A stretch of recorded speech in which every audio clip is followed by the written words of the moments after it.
So the first question is identify the tense. I was reading when she called me. So what is the tense? Number one is present indefinite, past continuous, past perfect continuous, and এটা ছিল past perfect and past perfect continuous. So what is the answer? কেউ বলতে Past পারবে perfect. আনসারটা কি Past আছে? perfect continuous. Past perfect continuous, একদমই তাই, কেননা এখানে ওয়াজ আছে, সুতরাং এখানে প্রেজেন্ট টেন্সের প্রভিশন গুলো কেটে যাবে। এখানে হচ্ছে পাস্ট কন্টিনিউয়াস যেটা আছে, আচ্ছা এখানে পাস্ট পারফেক্ট কন্টিনিউয়াস বললে এইটা ভুল হলো, ঠিক আছে। পারফেক্ট টেন্স মানে হচ্ছে যেখানে হ্যাড দেওয়া থাকবে, ঠিক আছে। প্রেজেন্ট টেন্সের ক্ষেত্রে এখানে হ্যাজ বা হ্যাভ দেওয়া থাকবে, আর পাস্ট টেন্সের সাথে এখানে কিন্তু হ্যাড দেওয়া থাকবে, সেটাকেই কিন্তু শুধুমাত্র পারফেক্ট টেন্সের আন্ডারে পড়ে। বাট এখানে দেখো ওয়াজ দেওয়া আছে, তো এখানে perfect tense option number C will be eliminated. In the same manner option number D will be eliminated, because এখানে পারফেক্ট টেন্স আছে। তো অটোমেটিক্যালি যদি এলিমিনেশন টেকনিক লাগাও তাহলে সেই অনুযায়ী কিন্তু past continuous will be the right answer. এবার আমরা যদি পাস্ট কন্টিনিউয়াস এর আমরা যদি রুলটা একটু ছোট করে বুঝি, পাস্ট কন্টিনিউয়াস মানে হচ্ছে অতীতে কোনো একটা কাজ কিছু সময় ধরে চলছিল, সেই মুহূর্তেই চলছিল, ঠিক আছে। তো এক্ষেত্রে আমি এখানে দিয়েছি দুটো অ্যাকশন। দেখো এখানে একটা আছে ওয়াজ রিডিং, মানে আমি পড়ছিলাম, আর একটা করা আছে যে সে আমাকে কল করলো। সো সামথিং যে অ্যাকশনটা আমার আগে হচ্ছিল বা যেটা কন্টিনিউয়াস হচ্ছিল তার সাথে আমরা কিন্তু ওয়াজ ওয়্যার আইএনজি বসাই, আর যেটা হচ্ছে রিলেটিভলি লেটার হয়েছে বা সেকেন্ড অ্যাকশন যেটা হয়েছে তার সাথে আমরা সিম্পল ভি টু ফরম্যাট বসাই বা past form of the verb বসাই। তো এখানে কি বলছে, আই ওয়াজ রিডিং, আমি পড়ছিলাম যখন সে আমাকে কল করেছে। তো কোনটা আগে থেকে হচ্ছিল? তো আমি আগে থেকে পড়ছিলাম, তো এই কারণে এর সাথে কিন্তু আমরা ওয়াজ রিডিং বসিয়েছি। আর এর সাথে দেখো কল, কল্ড, কল্ড, তার মানে প্রেজেন্ট টেন্সটা কি কল, পাস্ট টেন্সটা কি called, and the past participle is called, ঠিক আছে। তো এইটা ছিল লজিক যে এটা কেন হবে। তো এটাকে তোমরা এলিমিনেশন টেকনিকেও সলভ করতে পারতে, তাছাড়া এটাকে কিন্তু ডাইরেক্টলিও আমরা এভাবে ইউজ করতে পারতাম, মানে সলভ করতে পারতাম। ওকে, তো আমরা নেক্সট নেক্সট কোয়েশ্চেন নাম্বার 2 তে চলে যাই। She is seen taking her dog for walk, এখানে হচ্ছে এরার ফাইন্ড করতে বলা হয়েছিল। ফর এটা খুব ওয়াকটা ভালো এরর একটা হবে, কোয়েশ্চেন, এবং ফর আ ওয়াক হবে ওয়াকটা এরার হবে, এখানে। কেন হবে? ফর ফর ওয়াক ওয়াক হবে, এবার বলো কেন ফর এখানে আ আমি ওয়াক এ হবে। করছি। হ্যাঁ কেন কেন ফর ওয়াক বলতে এখানে কি আছে, আমি তো হাঁটতে নিয়ে যাচ্ছি, তো এখানে ফর এ ওয়াক কেন হচ্ছে আর ফর ওয়াক কেন হচ্ছে না? আরেকটু ভাঙো লজিকটা।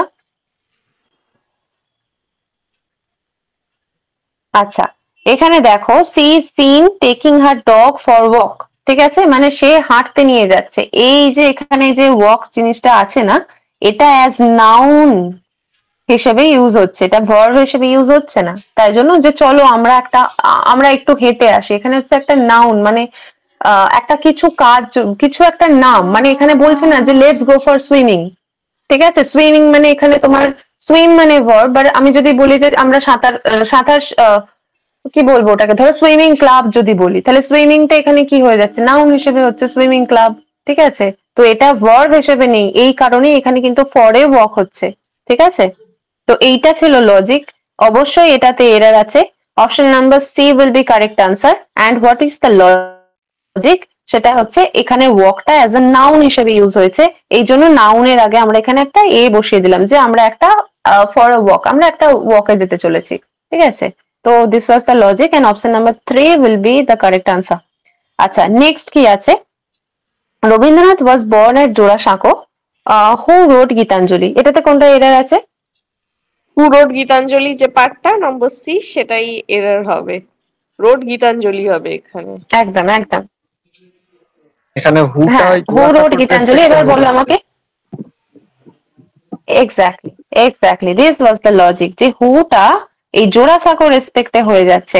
এটা কি কেউ বলতে পারবে এটা কি ক্লজ?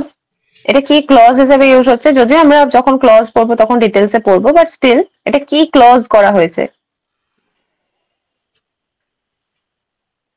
আচ্ছা, এই যে এই অংশটাকে না, এটা আমি বলি এটা হচ্ছে রিলেটিভ ক্লজ দিয়ে জয়েন করা হয়েছে। রিলেটিভ ক্লজেরই আর একটা নাম হচ্ছে অ্যাডজেক্টিভ ক্লজ, ঠিক আছে, অ্যাডজেক্টিভ ক্লজ।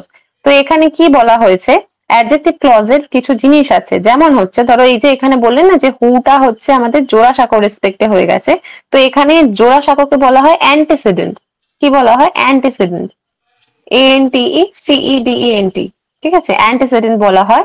অ্যান্ড এই যে হুটা যেটা লেখা আছে না, হুটাকে বলা হয় রিলেটিভ প্রোনাউন। কি বলা হয়? Relative pronoun. ঠিক আছে, রিলেটিভ প্রোনাউন মানে হচ্ছে এই relative pronoun must equates with the antecedent, মানে হচ্ছে রিলেটিভ প্রোনাউনটাকে অবশ্যই অ্যান্টিসিডেন্টের সাথে কিন্তু ইকুয়াল হতে হবে বা ওটাকেই কিন্তু রিলেট করতে হবে। ঠিক আছে, তো এইটা ছিল। যদি এখানে জোড়াসাঁকোর পাশেই হু বসিয়ে দিই তাহলে জিনিসটা কি হয়ে যাবে, যেন জোড়াসাঁকোই হচ্ছে আমাদের লিখেছে, বাট সেটা তো নয়। এটা আনসারটা কিরকম হতো যে Rabindranath who who was born at Jorasanko road Gitanjali, বা তুমি এভাবে লিখতে পারতে যে রবীন্দ্রনাথ রোড গীতাঞ্জলি। না, এখানে হবে না, এখানে এইভাবেই একমাত্র আনসারটা করতে হবে যে রবীন্দ্রনাথ হু wrote Gitanjali born at Jorasanko, because এখানে রবীন্দ্রনাথ ঠাকুর এবং হু মানে হচ্ছে দেখো এখানে অ্যান্টিসিডেন্ট হচ্ছে রবীন্দ্রনাথ ঠাকুর আর হু হচ্ছে রিলেটিভ প্রোনাউন, এটা দুজনকে কিন্তু সেম হতে হবে। সো এইটা ছিল প্রপার লজিক যে কেন ওই পার্টটাতেই এরার আছে। ওকে, এরার যখনই জোড়াসাঁকোর পরে করবে কি একটা তখন কমা ওটার হবে? লজিকটা, হ্যাঁ, এটা যেহেতু ভুল আছে সেটা অতটা ব্যাপার নয়। যখন আমরা রিলেটিভ প্রোনাউন রিলেটিভ ক্লজ দিয়ে যখন জয়েন করি, আমার এই WH এর আগেও কমা দিতে হয় এবং এর পরেও কমা দিতে হয়। ঠিক আছে, এটা তো কিরকম হতো দেখো, রবীন্দ্রনাথ কমা হো রোড গীতাঞ্জলি কমা বর্ণের জোড়াসাঁকো, এটা তো অরিজিনাল উত্তরটা হতো। তো ওই রিলেটিভ ক্লজ যে অংশটা আছে ওর আগে এবং পরে, মানে স্টার্টিং এও কমা দিতে হয় এবং এন্ডিং এও কমা দিতে হয়। ঠিক আছে, ওকে। নেক্সট হচ্ছে অপশন নাম্বার 4, বলো কি উত্তরটা হবে? আমার মনে কেউ হচ্ছে করেছো অ্যাটেম্প্ট? শিওর নয় এটা আমি। কোনটা অ্যাডভার্ব ক্লজ মনে হচ্ছে? হ্যাঁ, কিন্তু আমি শিওর নয় এটা আচ্ছা, আমি আর অন্য বলবো। কারোর? ম্যাম আচ্ছা এইটা যদি আচ্ছা, is that's known to okay. অলটা বাদ দিই তাহলে তো মনে হয় ওই কথাটার কোনো মানে থাকছে না। ওটা কি তাহলে প্রিন্সিপাল ক্লজ হবে নাকি? তাহলে এটা, আচ্ছা প্রিন্সিপাল। Anything else? আর কেউ? আচ্ছা, প্রিন্সিপাল ক্লজে এটা, বিকজ এখানে দেখো এখানে দ্যাট মানে হচ্ছে লিঙ্কার দিয়ে একটা জিনিস আরম্ভ হয়েছে। ঠিক আছে, একটা সেন্টেন্স একটা ক্লজ আরম্ভ হয়েছে। So that he will qualify the exam, যে সেই এক্সামটাকে কোয়ালিফাই করবে, ইজ নোন টু অল, মানে এই অংশটা হচ্ছে is dependent on this part. ঠিক আছে, এবার আমরা জানি সাবঅর্ডিনেট ক্লজকে ডিপেন্ডেন্ট ক্লজ বলা হয় আর ইন্ডিপেন্ডেন্ট ক্লজকে প্রিন্সিপাল ক্লজ বলা হয়। কিন্তু তুমি যদি শুধুমাত্র এই পার্টটাকে দেখো না, যে ইজ নোন টু অল, মানে সামথিং এর আগে কিন্তু একটা জিনিস লুকিয়ে আছে। কি লুকিয়ে আছে? সাবজেক্ট লুকিয়ে আছে যে it is known to all. ঠিক আছে, তো it is known to all that he will qualify the exam. So এটাকে আমি জাস্ট একটু চালাকি করে that will qualify the exam ওটাকে আমি ফার্স্ট পার্টে করে দিয়েছি। ঠিক আছে, তো এটাকে যদি বলা হয় যে এটা কি, এটা 100% এটা হবে answer principal clause. Okay, so this will be the correct answer, option number 1। Okay, next question কি? Sohan met his old friend Sohit. এটা এটা হচ্ছে কেম অ্যাক্রস, একদম কেম এটা হচ্ছে অ্যাক্রস এটা। তোমার ফ্রেজাল ভার্ব ছিল, অপশন নাম্বার এ। এইবারে তো এটা তো ভালো, এটা তো আমরা এক্সাম্পল, এইটার মিনিং তো আমরা জেনে গেলাম। পুট বাই মানে এটা কি? পুট বাই মানেটা কি বলো আমাকে। শুধু আনসারটা করে নিলে হবে না, বাকি তিনটে কেন হবে না তার লজিকটাও রেডি করতে হবে। বিকজ যখন তোমরা একটা, ধরো 5 নাম্বার কোয়েশ্চেনটা তুমি সলিউশন করছো, তুমি ওটার কি আনসার হচ্ছে সেটা তুমি একটা কোয়েশ্চেন প্র্যাকটিস হচ্ছে, যখন তুমি বাকি তিনটেও করে নিচ্ছে দেখো এর সাথে সাথে তোমার আরো এক্সট্রা তিনটে তোমার প্র্যাকটিস হয়ে যাচ্ছে। সো এভাবে try your best to solve as many as question through the option. যতগুলো অপশন দিয়ে তোমাদের হয়ে যাচ্ছে ততগুলোই তোমাকে করে নিতে হবে। তো এবার বলো পুট বাই মানে কি? পুট বাই একটা PYQ সেশনে আমি ওটা বলেওছি। আচ্ছা, পুট বাই মানে হচ্ছে সরিয়ে রাখা। সরিয়ে রাখা মানে হচ্ছে সেভ করা। ঠিক আছে, ধরো I put some money for my old age. Put by মানে হচ্ছে সরিয়ে রাখা কোনো জিনিস। ঠিক আছে, ফল আউট মানে কি? ফল আউট কিন্তু খুব কমন একটা ফ্রেজাল ভার্ব। জানো ফল আউট মানে কি? ফল আউট মানে হচ্ছে কোয়ারেল বা ঝগড়া করা। ঠিক আছে, ফল আউট মানে হচ্ছে কোয়ারেল বা ঝগড়া করা। ঠিক আছে, আর ডু অ্যাওয়ে উইথ মানে হচ্ছে গেট রিড অফ। ঠিক আছে, মানে হচ্ছে তোমাকে গিভ আপ বলতে পারো বা get rid of something. Do away with মানে তোমার এটা থেকে বেরিয়ে আসা উচিত। You have to shun that. এখানে একটা ওয়ার্ড আছে SHUN। ঠিক আছে, শান মানে হচ্ছে ছেড়ে দেওয়া কোনো একটা বাজে আদাত, ধরো বা বাজে তোমার কোনো, কি বলে আদাতকে বাংলায়? তোমার অভ্যাস, তুমি যদি সেটাকে ছেড়ে দাও, সেটাকে বলা হয় ডু অ্যাওয়ে উইথ। ঠিক আছে, we should do away with all the bad habits. Okay, তো পুট বাই মানে সরিয়ে রাখা, ফল আউট মানে হচ্ছে quarrel, and do away with মানে হচ্ছে তোমার ওই যে গেট রিড অফ সামথিং।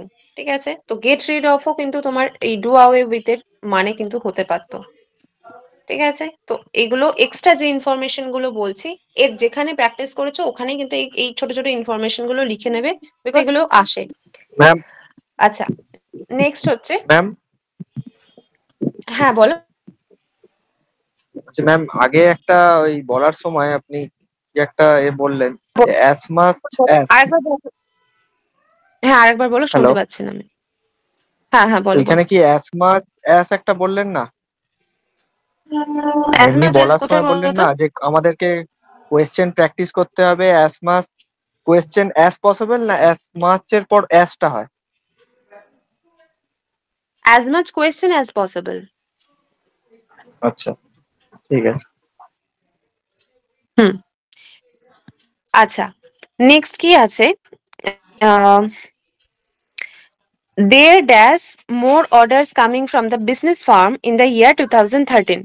তো এখানে what will be the answer? বলো, কেউ অ্যাটেম্প্ট করো। ওয়ার।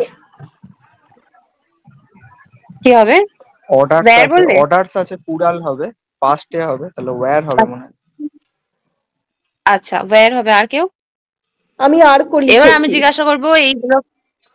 আচ্ছা, আর আমি করেছো। এবার যে বললে where, এবার আমাকে এটা এটা আমাকে এক্সপ্লেন করো যে where কেন বললে, এখানে তো প্লুরালে আরো হতো।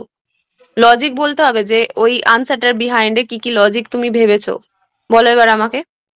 ইন দা ইয়ার 2013 আছে, তার মানে কোন একটা পাস্টের ঘটনাই হতে পারে হয়তো।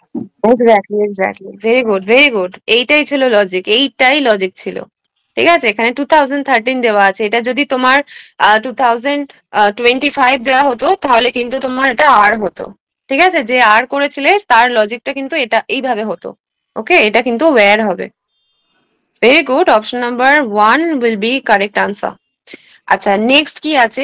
এটা হচ্ছে এক্সেলেন্ট একটা এরর এবং খুব ফ্রিকোয়েন্ট আসে। ঠিক আছে, A large number of students have participated in the play. বলো এখানে কি এরর আছে? নাম্বার অফ স্টুডেন্টস হবে নাকি? স্টুডেন্টস হবে। একদম একদম ঠিক। A large number of এই অংশটাতে এরর আছে, তো option number B will be the correct answer. শুধু এটা নয়, এর সাথে কিছু জিনিস, আরো জিনিস লিখে রাখো, যেখানে বলা থাকবে এ নাম্বার অফ, তারপরে লেখো এ large number of. Please excuse me with my bad writing, because এখানে এভাবে একটু লিখতে সমস্যা হচ্ছে। ট্রাস্ট মি, আমার হাতের লেখা এতটাও বাজে নয়, but still a large number of, তারপরে লেখো কি আপনি কি পেন গ্রেট দিয়ে নাম্বার অফ লিখছেন না আছে। এমনি হাত দিয়ে লিখছেন? না, পেন নয়, ওই একটা জুগাড় টাইপের করা আছে কিছু একটা, ওটা দিয়ে। স্টাইলাস পেন পেন গুলো? দিয়ে নয়। আচ্ছা, হ্যাঁ হ্যাঁ হ্যাঁ, স্টাইলাস পেন নয়, তাহলে আরো পারফেক্ট লিখতে পারতাম, বাট ওই স্টাইলাসেরই একটা কিছু একটা ভার্সন তৈরি করেছি আমি কাজ চালানোর মতো। আচ্ছা, আ গ্রেট নাম্বার অফ, এটা হবে গ্রেট নাম্বার অফ। আর একটা জিনিস আছে এখানে, সেটা হচ্ছে আচ্ছা, কি কি বললাম আমি? তিনটে বলেছি, a number of, a large number of, a great number of. আচ্ছা, এই কটাই ধরে রাখো। এই যতগুলো আমি ওয়ার্ড এখানে মেনশন করলাম, এর সবগুলোর সাথে plural noun plus plural verb. Plural noun মানে কি? এগুলোর পরে পরে এই যে তুমি এখানে স্টুডেন্টস দেখছো না, এখানে কিন্তু এখানে স্টুডেন্টস হবে। ঠিক আছে, তো এটা হয়ে গেল প্লুরাল নাউন। আর এখানেও তোমাকে এরর দিতে পারতো, এখানে ধরো তোমাকে স্টুডেন্টস দিয়ে দিল, ধরো এই অংশটাতে তোমাকে কিভাবে কোয়েশ্চেনটাকে ঘোরাতে পারতো, দেখো তোমাকে এ নাম্বার অফ এখানে স্টুডেন্টস দিল, কিন্তু এখানে তোমার ভার্বটাকে কিন্তু হ্যাজ দিয়ে দিল, তাহলে সেক্ষেত্রে কিন্তু অপশন নাম্বার 3 তে এরর চলে আসতো। I hope I am making it clear to you. আমি আর একবার, যাদের গন্ডগোল হচ্ছে, এই যে এ কটা জিনিস আমি বললাম, কি কি বললাম? A number of, a large number of, and a great number of, এই তিনটে জিনিসের সাথে প্লুরাল সাবজেক্ট হয় বা প্লুরাল নাউন বলতে পারো, অবশ্যই সেটা কাউন্টেবল হবে। ঠিক আছে, আর তার সাথে প্লুরাল ভার্ব হবে। তাহলে এখানে কিভাবে কোয়েশ্চেনটা দিতে পারে, একটা হচ্ছে যেভাবে আমি কোয়েশ্চেনটা এখানে তোমাদের দিয়েছি, এখানে যেমন আমি এখানে নাম্বার অফ স্টুডেন্ট লিখে দিয়েছি, তার মানে এখানে আনসারটা কি হতো, স্টুডেন্টস হতো, তাই তো? এখানে আনসারটা হতো স্টুডেন্টস। আবার অনেক সময় দেখবে তোমাকে স্টুডেন্টস লিখে এখানে হ্যাভ এর জায়গায় হ্যাজ লিখে দেবে, তার মানে আমার কিন্তু এখানেও এরার। দুটোতেই প্লুরাল হতে হবে, সাবজেক্টেও প্লুরাল হতে হবে, বা তোমার নাউনটাতেও প্লুরাল হতে হবে, এবং তোমার ভার্বটাতেও কিন্তু প্লুরাল হতে হবে। তো এক্ষেত্রে আমি যে কোয়েশ্চেনটা দিয়েছি, এক্ষেত্রে option number 2 will be the correct answer. ঠিক আছে, অপশন নাম্বার 2টা হবে কিন্তু এখানে কারেক্ট আনসার। ঠিক আছে, আচ্ছা নেক্সট হচ্ছে তোমার রিঅ্যারেঞ্জ করতে বলা আছে। নাম্বার এটা করেছি চলো ma'am। রিঅ্যারেঞ্জের তো হ্যাঁ দেখছি এটা কি হতে পারে, একবার দেখে নিচ্ছি দাঁড়াও। তো এখানে প্রথম হচ্ছে আমরা গো উইথ দ্য অপশন তো অবশ্যই যাবো, তার একবার পড়ে নি। In Kalahandi region disaster like drought is ecological degradation leading to becoming more frequent, leading two ultimate collapse. তাহলে আমি এখানে যদি অপশন নাম্বার এ ধরে যাই, তার মানে প্রথমে কি আছে, in Kalahandi region. Option number C হচ্ছে ecological degradation leading to disaster like drought is becoming more frequent leading to the ultimate collapse. এইটাই একমাত্র দাঁড়াচ্ছে। ঠিক আছে, অপশন নাম্বার তোমরা বাকিগুলো থেকে যদি পড়ো, অপশন নাম্বার সি দেখো প্রথমে আরম্ভ করছে ইকোলজিক্যাল ডিগ্রেডেশন লিডিং টু, অপশনটা দাঁড়াবে না। এবং তুমি এইটা একটা পসিবিলিটি হতে পারতো, এরপরে হচ্ছে তারপর হচ্ছে সিডি দিয়ে দিয়েছে, তো এটাও হচ্ছে না। ঠিক আছে, তো option number A will be correct answer. এটা জাস্ট অপশন গুলো কি কি আছে সেটা দেখে দেখে যাবে, তাহলেই হবে। আর একটা জিনিস, আচ্ছা এখানে যদি next C B D A থাকতো তাহলেও তো হতো, সি বি ডি এ।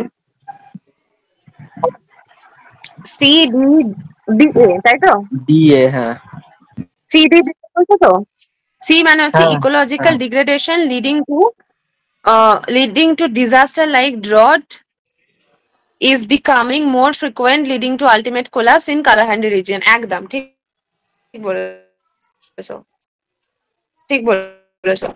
ওটাই বললাম, অপশন তোমাকে দেখতে হবে অপশনে কিরকম দিয়েছে। ঠিকই বলেছো, এটাও হতো, ইন কালাহান্ডি রিজিয়ন লাস্টেও দিলে হতো। ওকে, বাট সাধারণত এখানে ইন অপশন কালাহান্ডি যেমন দেওয়া আছে রিজিয়নটাই সেই তো অনুযায়ী লাস্টে অপশন নাম্বার থাকার এ উইল বি থাকে কারেক্ট আর কি। আনসার। হ্যাঁ হ্যাঁ হ্যাঁ, ওই যে ঘুরিয়ে দেওয়া আছে কোয়েশ্চেনটা, ঘুরিয়ে দেওয়া আছে কোয়েশ্চেনটা। আচ্ছা, এটা সম্ভবত তোমার কোনো একটা ব্যাংকিং এক্সামের প্রিভিয়াস ইয়ার। ঠিক আছে, এটা ব্যাংকিং এ এসেছিল। এগুলো সবকিছুই কোনো না কোনো পিওয়াইকিউ থেকে নেওয়া আছে, এবং কিছু কিছু আমার নিজের মডিফিকেশন আছে। যেমন তোমার অপশন নাম্বার 9টা, এটা হচ্ছে আমার নিজের মডিফিকেশন করা তৈরি। বলো এটা কি আনসার হবে, বলো। আমি বি করেছি। None of this. বি করেছো বলছো? It is tried hard by him to solve. মানে বাই হিম বলতে এখানে ম্যানটাকে অপশন বোঝানো নাম্বার, হয়েছে। আচ্ছা আচ্ছা, না না না, এখানে নান অফ দ্য অ্যাবাভ হবে। অবশ্যই যে অপশন নাম্বার ডি বললে সেই কারেক্ট বলেছো। আমি এবারে ভাঙছি এটাকে, কিভাবে আমি এটাকে কেন বলছি দেখো। যখনই এগুলো কনফিউশন হবে, এখানে অনেক কিছু দেওয়া আছে এই লাইনটার মধ্যে। প্রথমে আমরা ভাববো ভার্ব কোনটা। ঠিক আছে, ভয়েস চেঞ্জ যখনই দেখবে, আইদার তুমি জানো পুরো 100% কিছু, তোমার রুলস তোমার ভুলে যাওনি, তুমি তাহলে একদম কনফিডেন্টলি দেবে। আদারওয়াইজ দেখো কিভাবে করতে হয়। হ্যাজ বিন ট্রাইং, এটা হচ্ছে আমাদের ভার্ব। ঠিক আছে, এবার আমাকে সাবজেক্ট খুঁজতে হবে। তো কে ট্রাই করছে, আমরা জানি যে হোয়াট দিয়ে, আমরা হু দিয়ে যদি কোয়েশ্চেন করি, দ্য আনসার উই গট, এটাকে বলা হয় সাবজেক্ট। তাহলে এটা হচ্ছে এখানে দ্য ম্যান, এটা হচ্ছে সাবজেক্ট ভার্ব। এবং অবজেক্ট মানে কি, কি বা কাকে দিয়ে আমরা যদি প্রশ্ন করি, হোয়াট অর হুম দিয়ে। তাহলে এবার তুমি ভার্বকে হোয়াট অর হুম দিয়ে প্রশ্ন করো। Has been trying what, has been trying what solve the issue.